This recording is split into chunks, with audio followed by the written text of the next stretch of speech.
pronouns and how they dress are important, and they're identical. And I don't see Even in this side of recovery, get to real people, real stories, real recovery. I am Kat, and I'm on the road of recovery. I'm Karen. I'm from Groveport, Ohio, and I'm an advocate for people in active addiction or who would like to get into recovery. Very cool. Well, thank you so much for joining us. We appreciate it out here in lovely Pickerington. It's a gorgeous summer day. If you could start off by sharing a little bit about your life growing up. So I grew up in West Virginia, which is a very poor area. So my mom and dad both worked. I had two older brothers. I was the youngest and the only girl, so I had the best of both worlds in that department. But my parents worked until my dad, he got sick around the time I was 8 years old and had to retire. Went through a lot of sickness, so I saw that. You know, he had 2 kidney transplants he went through, and so he's sick for a long time. I also had 2 older brothers. My middle brother, my middle brother, he was a long time alcoholic. Okay. So he was in long, active alcohol addiction. So like I said, my heart was always just went out to him. So I've always kind of tried to be his advocate my whole life, because people would, put him down or say things about him, but I would just be like, but, and I would try to help them see the good side of him. And that's kind of where I've always been an advocate. It started with my brother. Yes. Yeah. Mm-hmm. Well, and I have to say, family members, so many times it's been a struggle getting, especially once somebody's at that point of wanting help. There's definitely, things from the past that have been a struggle to work with.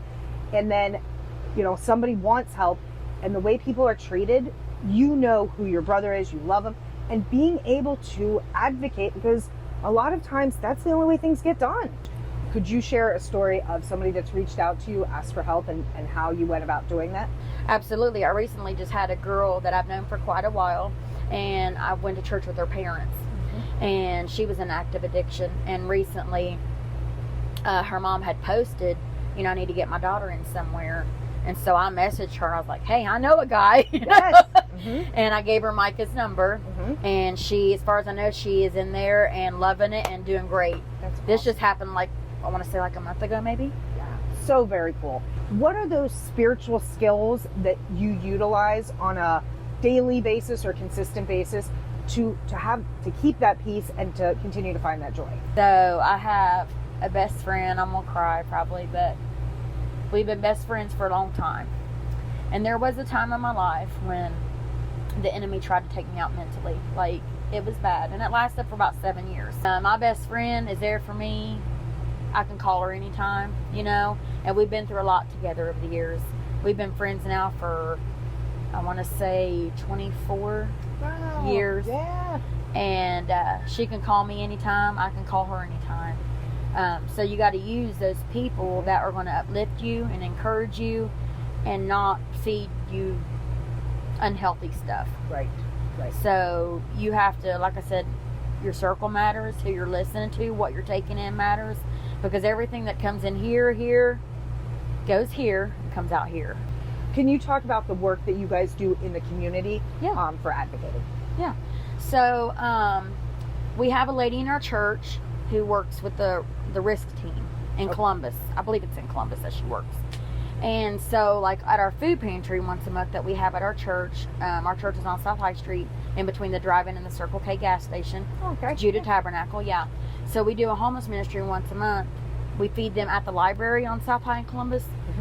They do it every Saturday, but our church is one Saturday a month.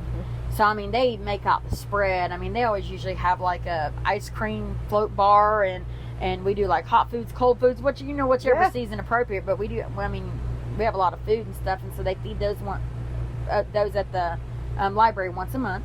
And then we have a food pantry, and usually at our food pantry we have the sheriff department and the risk team come, and they have a tent set up at our food pantry. Very cool. Yeah, and they hand out resources and water bottles and things like that as well. So as a person who cares very deeply for our fellow humans, how do you set boundaries with folks? Well, I would say it was kind of my upbringing, because I am very compassionate. I will love you, but I'm also not ignorant. Mhm. So, you always heard that saying, plain talk's easy understood. So, I am very long-suffering with people. But I can also see the intense, after a while, like I said, if people just aren't ready, they're just not ready. And there will come a time when they are. I believe that. And so when they are ready, then that time's going to come. But I also have the gift of discernment. So, like I said, I know when to say yes and I know when to say no. And that's what you have to rely on. You can't, how do I say this? Like, you can put people in their place in the right perspective by just saying no. Absolutely. There's times you have to say no. I will help you.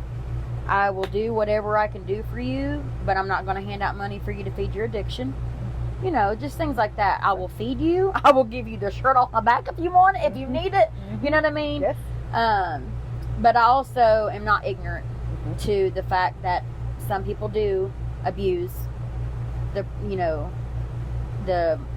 support, I guess you would say. Well, and I would say a lot of times, especially when people are in the throes of active addiction or, recently coming off of a relapse and whatnot, they're not thinking clearly. No. So being able to have somebody in their life that can say no at times is important. Sometimes, families or friends saying no, it's the best thing that ever happened to somebody. So is there anything that you would like to talk about that I haven't asked about that you think is important to share? Well, my husband, like I mentioned, he had a cousin and an aunt that he lost to addiction. We had tried several times to help him. His cousin, who was the one who passed away first, we opened our home to him. After he got out of prison, he came and stayed with us for a short amount until he could get back on his feet, But watching him lose that battle when he didn't have to. So do you think it was lack of resources? Do you think it was he just lost his way? Do you think it was the supply? And if he, was it an overdose? Yes. Okay, so... Well, we don't know if it was intentional or not. We don't know. Because there's been some kind of ideas that it may have been intentional. But regardless... Yes. So where do you see the areas of the world that, maybe fell short for him? His issue was every time he got out of jail or prison, whichever one he was in, he would always go back to that same environment, around the same crowd of people. Always. Like, he would never seem to get out of that.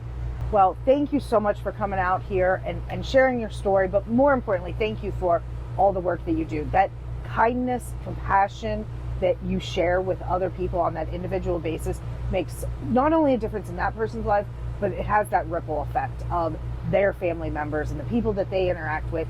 If more of the world could treat people the way that you do, I think we'd be in a whole lot better of a place. But that's why we keep the good fight going. So. Right. And that's the hope, is to inspire others, because everybody's worth it. When I don't see Visit this side of recovery to get to real secrets, real stories, real recovery. I am Kat, and I'm on the road of recovery.